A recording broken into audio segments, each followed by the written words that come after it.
L'info écho avec Capital. L'info pratique, il va y avoir du changement sur les résultats de tests PCR à partir du 31 mai. Alors que le variant britannique est largement majoritaire en France, il ne sera bientôt plus possible pour les patients de savoir par quelle souche du Covid ils ont été infectés. Nous n'allons plus l'écrire, en réalité ça n'a plus d'intérêt, a indiqué François Blanchecotte, président du syndicat national des biologistes, aux Parisiens. Une disparition qui ne signifie pas que la vigilance ne sera plus de mise. Les biologistes se focaliseront plutôt sur les mutations, suspectées de rendre le virus plus contagieux et plus résistant au vaccin.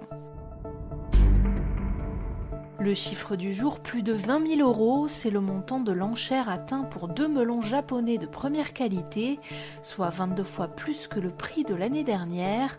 L'acheteur retenu est un fabricant local d'aliments pour bébés, dont le président a dit espérer que cet achat répondrait un peu de bonne humeur.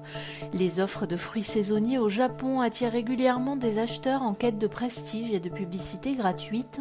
En 2019, 2 melons Yubari avaient atteint le prix record de 5 millions de yens, soit près de 38 000 €. Le coup de gueule du jour est poussé par les chefs d'État et de gouvernement des 27 après le détournement d'un avion Ryanair par le Bélarus. Réunis en sommet lundi et mardi à Bruxelles, ils discuteront de possibles sanctions.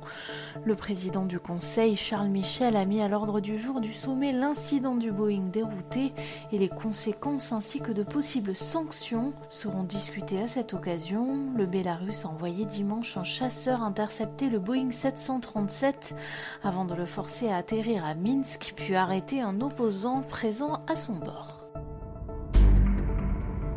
On termine avec les pays extra-européens dont les ressortissants pourront rentrer librement au sein de l'UE cet été. Le ministre des Affaires étrangères Jean-Yves Le Drian a affirmé dimanche qu'une liste sera établie d'ici le 9 juin prochain. Les pays classés en vert se verront appliquer des contrôles sanitaires minimums.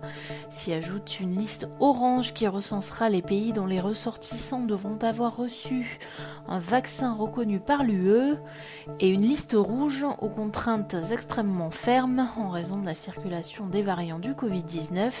Cette dernière liste inclut actuellement le Brésil, l'Argentine et l'Inde. C'était l'info écho avec Capital.